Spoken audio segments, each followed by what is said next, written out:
Hello and welcome to another episode of the Wisdom and the Tangents podcast, episode 227. It's a prime number. It's a prime number and a prime episode for you. I'm your host, John Mansfield. Today I've got a solo show for you. Actually sharing a clip from one of my group coaching calls. So if you don't know this about the podcast, I also have a community on Facebook, Facebook group, also Instagram, where I will go live every other week and just do group coaching. You do some Q&As, you can ask some questions. Sometimes I'll do like website critiques and portfolio critiques.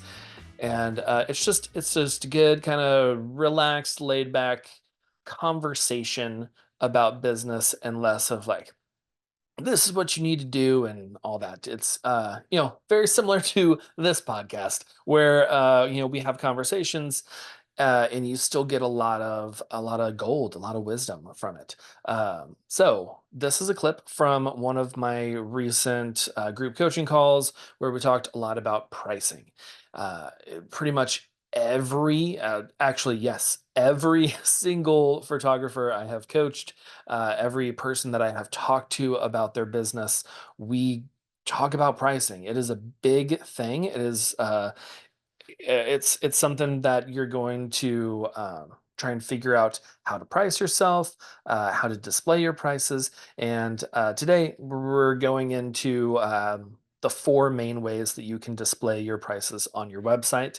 And I go through the psychology behind each one and what is good for you. I talk about this in the episode also that this is not a cookie cutter, like everyone needs to do this one thing. There is one right direction and everything else is wrong.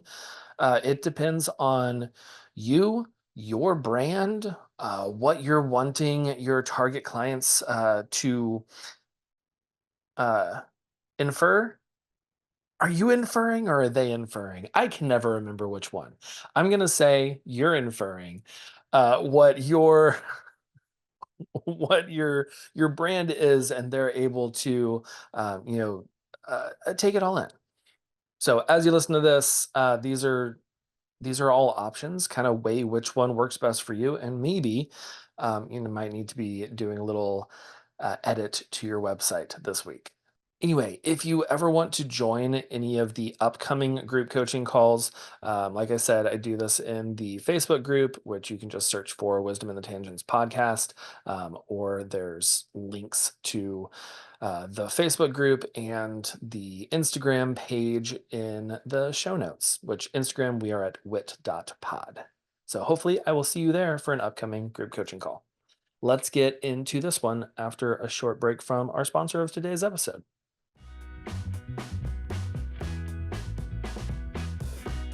Have you ever learned something that you feel like you learned way too late in life? I feel like that guy from Instagram who's like, here's something I didn't know until my 30s, because here is something I didn't know until I was in my 30s. Your savings account can actually make you money. And I'm not talking about like traditional savings accounts that are making you like 0.01 to 0.3% interest, just pennies. That's pennies, people. I'm talking 1.5 to over 4% interest. It doesn't sound like much, but if you're talking numbers, let's say you have like $5,000 in your savings account for taxes at the end of the year, that's the difference between accruing $15 and $200 extra dollars. Now, this is a high yield savings account. I've talked about these a few times on the podcast, but now I have partnered with SoFi to bring you a little extra money. Whenever you start your free high yield savings account through SoFi, they will deposit an extra $25 in there for you for free. That's literally free money. And yes, this high yield savings account is just like a normal savings account where you can access your money. You don't have to like wait for 7 to 10 business days until you can get anything out. It's a normal savings account, except you're making more money. So go to allheartphoto.com/SoFi. That's allheartphoto.com/SOFI and let your money make you money. Pricing, it's a big one. We've been talking about it for a long time. There's always opinions, and there's a ton of this is the right way to do it, this is the wrong way to do it, you should do it this way, this works for me. And it's all just kind of, there's some psychology behind it, which I will get into today. But a lot of this is just kind of what works for you and what you're looking for. So the four main pricing structures, the ways that you can have those on your website are no prices at all, just mystery. All the prices, just like everything detailed like a menu where people can just pick what they want and then add it all together and see what the price will be. You could have your starting price. So you just kind of give them a good reference of where you start, and then they can inquire for more. Or you can have like your starting price and a range of where most people end up landing. We'll go through those in order there. No prices. A lot of times that is done to seem more luxurious. A lot of luxury wedding photographers don't have their prices on there. However, a lot of luxury wedding photographers work with luxury wedding planners who are doing a lot of the selling for you, where people are hiring these planners and then they're just like, oh yeah, I think these three photographers would be great for you, and they just look at your stuff and go, cool, I want that one. And there's not so much the website carrying and like trying to sell to your potential leads, because they're kind of already being warmed from the outside before they get to your website, if that makes sense.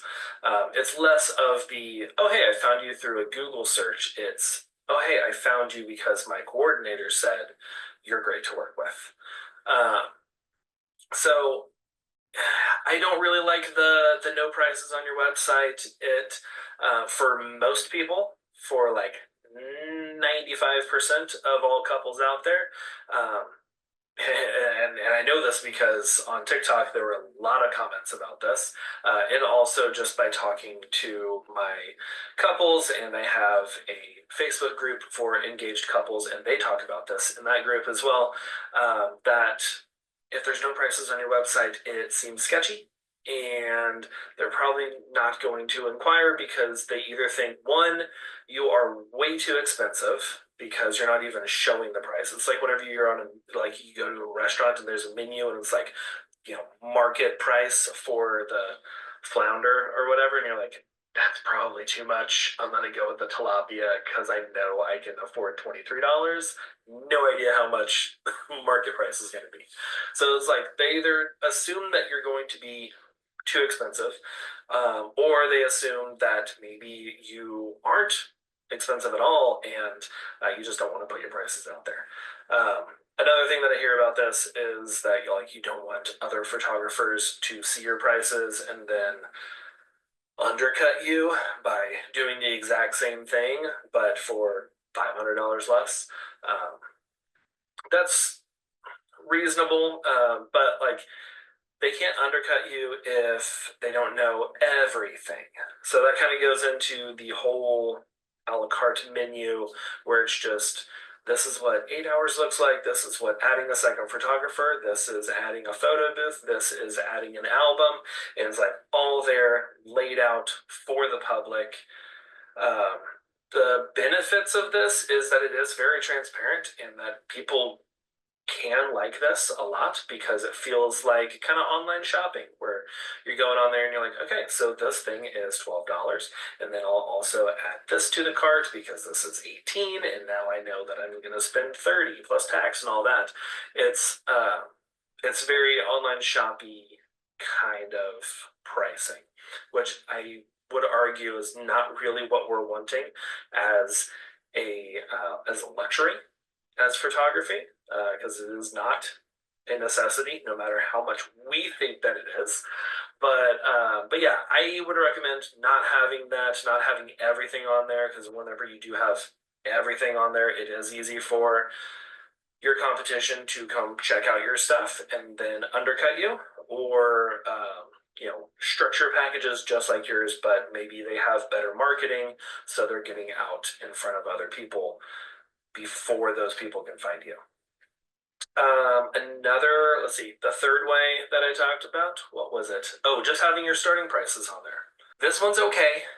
I'm okay with this one, but I do think that it hurts you a little bit. I'll talk about how this helps you first.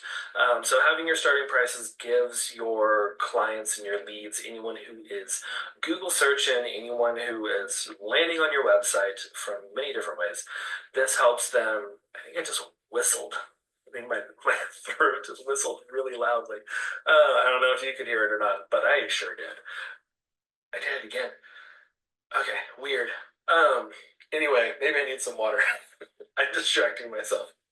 Having your starting prices on your website will give your potential leads a kind of an anchor of where to start, where your prices start, and they see that starting at price, and they can be like, okay, cool, that's under my budget, or that is my budget, and then they can inquire. The thing that I don't like about just having your starting prices on your website is that it does anchor them to a price, because there's a psychological thing about pricing where if you see a price at first, like that's the first thing that you see, that's your anchor, that you're always mentally you're going to go back to that price. So if you say, I have packages starting at $1,500. Inquire. They're going to think, even if they know, starting at 1,500, what I'm looking for is probably not the starting package. It's still going to anchor back to 1,500. So then if you come to them with a quote for 3,500, they're like, whew, man, that's more than twice what I was expecting to pay, because they were mentally anchored to that first number that they saw. Uh, so that's the drawback of only having your starting prices on your website. I would recommend having starting price and then a range. Not necessarily a range of like, this is my starting price, this is my most expensive package. You're going to be somewhere in there. I would do like an average range, just kind of, it's a easy report to figure out on your CRM of just like, what's the average package? What does the average client end up spending? That way you can have your starting price, this is what's going to get me out of bed on a Saturday to show up for your wedding, and then this is the average. This is what people usually spend once they've added on another photographer or extra hours or video or whatever add-ons and products and services that you have. They average out. Most people are in this bracket. This is where we start. This is the bracket for the most of the average people. I think that is really helpful for people because one, it anchors them in a couple ways. It does still have that anchor of the starting price, so they do see that. Can see, okay, starting price $1,500. My budget is 2,500. I know I can at least do work with you. It's not like you're inquiring to someone who starts at $5,000 and your budget is 2,500. You're probably not going to figure out or find something or stretch your budget to be double. It can happen. It has happened. But for the most part, people are not going to inquire if you say starting at $5,000 and their budget is half of that. So that can qualify those leads to where they see, oh, hey, I can probably afford something that they have. And then if you have that range of the average couple spends this much, that anchors them to that range instead of to that starting price. So now their price that they're anchored to is a higher price, which is great for you because that's less sticker shock if your quote for them is going to be a lot more than that starting price. They can be like, oh, yeah, they said starting price was 1,500. Average range is, 25 to 4,500. Then if you send that $3,500 quote to them, they're like, okay, yeah, no, that lands in that average. It's a little bit more than what we were planning to spend, but I think we can do it. I think that works a lot better, and that also gives you opportunity to upsell, to talk to them on discovery calls about, hey, I think from what you said about your wedding that, our starting package is 6 hours, one photographer. Y'all are getting ready in separate places, so I think having two photographers would be best. And, your wedding day from just basically what we've talked about is going to look like at least 8 hours of coverage. So with that, this package I think would fit better. Like that kind of serving them and upselling would be a lot easier when they're not anchored to that low price. So hope that's helpful. Hope that was informational. If you do have any other questions, I see we got one in here. Hey.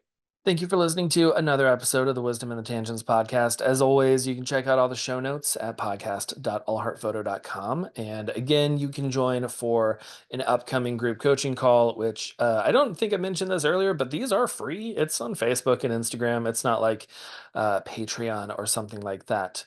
Although I am thinking about starting a Patreon. So let me know if you'd be interested in that. Maybe I'll throw a poll on Instagram about that.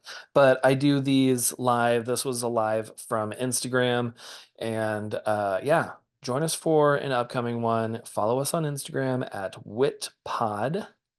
That's not it. It's wit.pod, WITT.pod. You can you can join the Facebook community at Facebook, and then just search for Wisdom and the Tangents podcast. Again, these are linked in the show notes. You don't have to do a lot of work. Just scroll down and click, and boom, it's pretty much done. But yeah, have a great week. Make sure that you're subscribed to the show, because next week I have Danielle Hendon on the show, and we are talking about how to recession-proof your business. Gotta listen to this one. It is so good. Really, really great, especially if maybe you started your business after 2020, after everything shut down, and you have not lived through a recession like that with your business. This is really great information to have, and really good to implement now, which is just going to save you time in your normal day-to-day. So next week, Danielle Hendon, you want to check it out. I will see you then. Goodbye.